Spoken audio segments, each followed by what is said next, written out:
and live a life of exemplary leadership grounded in God's Word, with the aim of advancing the welfare of the whole human race. On behalf of the government and people of Jamaica, please accept our deepest condolences as we continue to pray for God's peace and comfort that will strengthen us during this difficult time. As Miss Lou would say, walk good. Walk good. And a good government follow.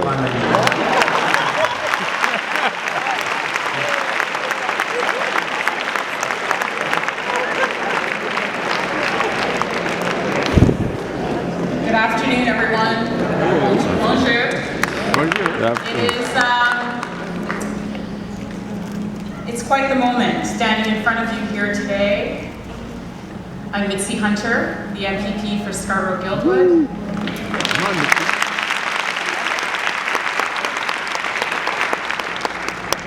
But I grew up under the ministry of Pastor and Lady Reverned James.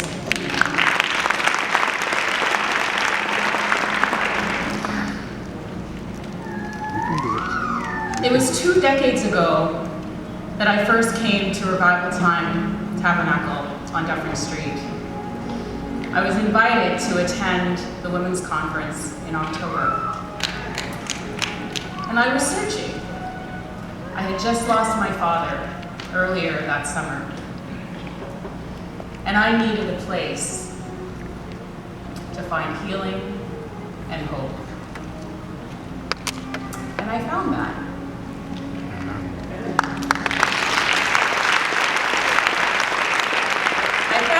Under the ministry of Pastor James. He was a gentleman, humble, disciplined. He ministered to me and my family at the time when we needed it most. There were times when he counseled members of my family and lifted us up.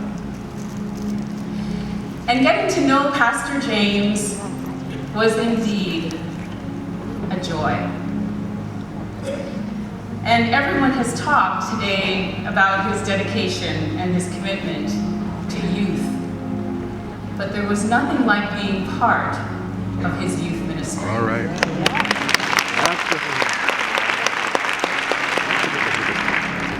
He pretty much let us do what we wanted. All we had to do was ask.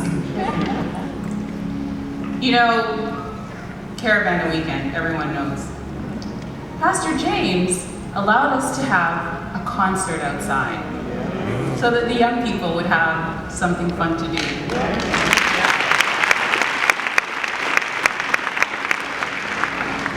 I really liked listening to all the stories today because it was revealing about the man and how influential he truly was in this city.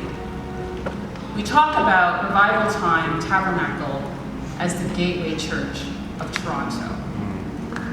It's really where leaders and influencers come to seek counseling, direction, and to connect with the people.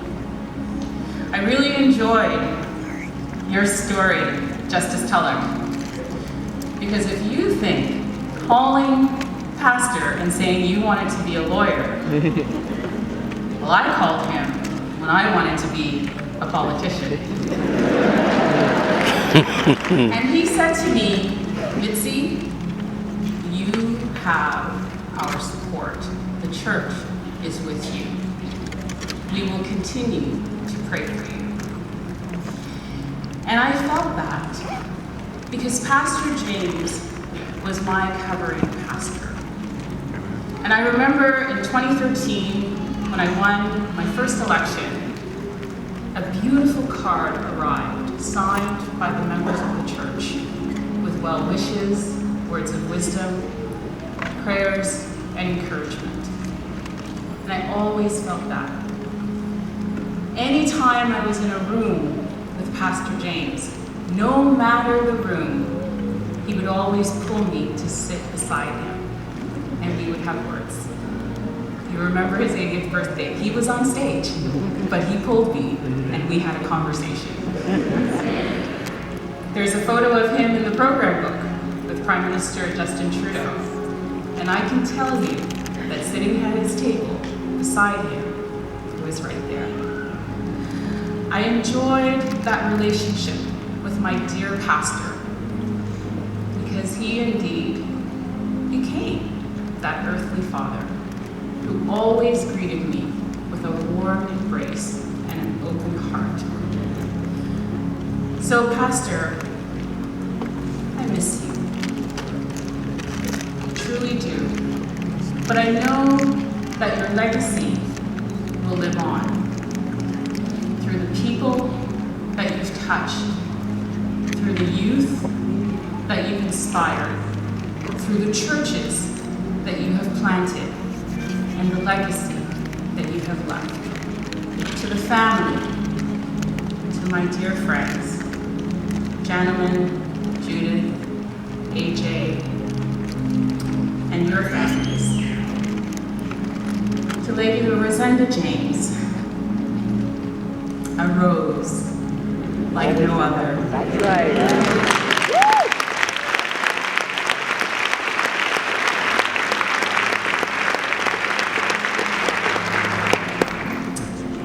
We love you. We will pray for you. We will support you.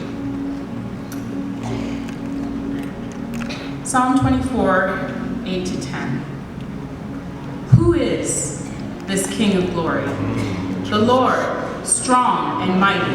The Lord, mighty in battle. Lift up your heads, O ye gates. Even lift them up, ye everlasting doors, and the King of glory shall come in. Who is this King of glory? The Lord of hosts. He is the King of glory. Pastor James, we remember you. We will never forget you for all of the lives that you have touched. May your legacy live on.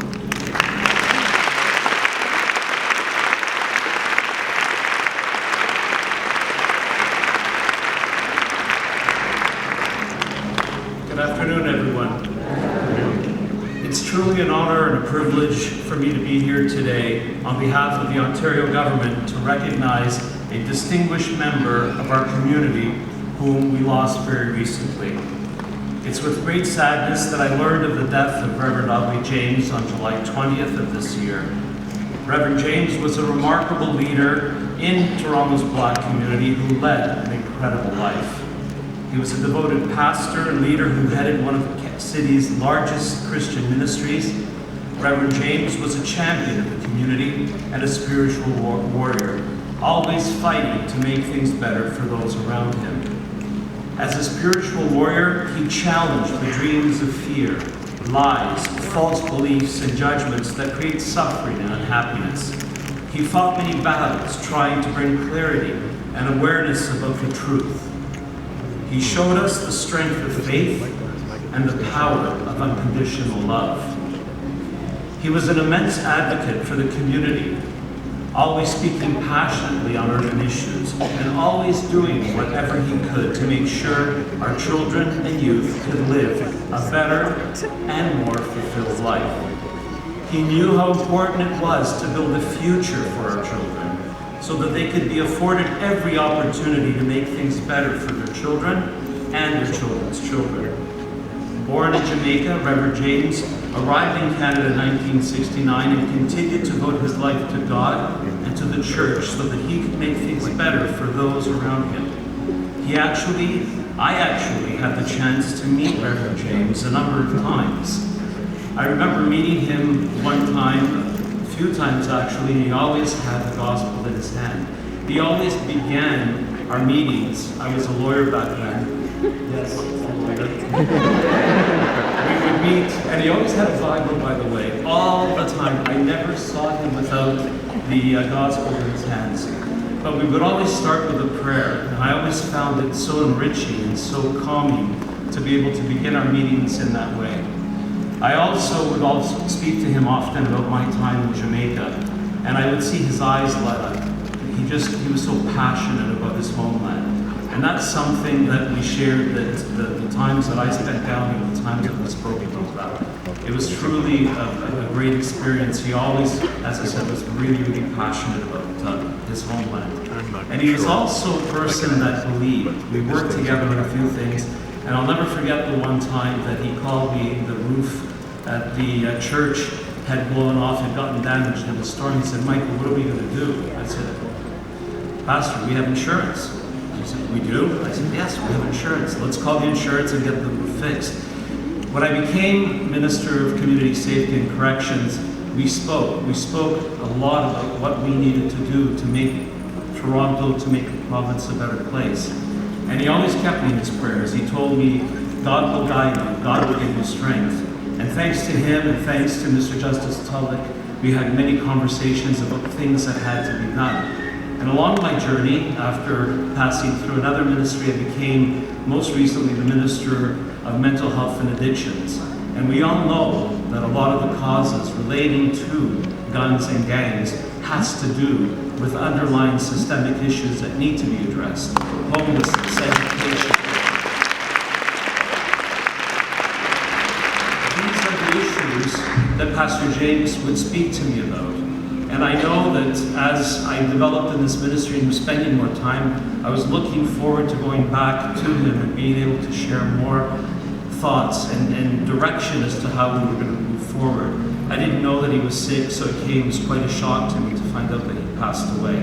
But one thing I can say is what he taught me and what he taught some of my friends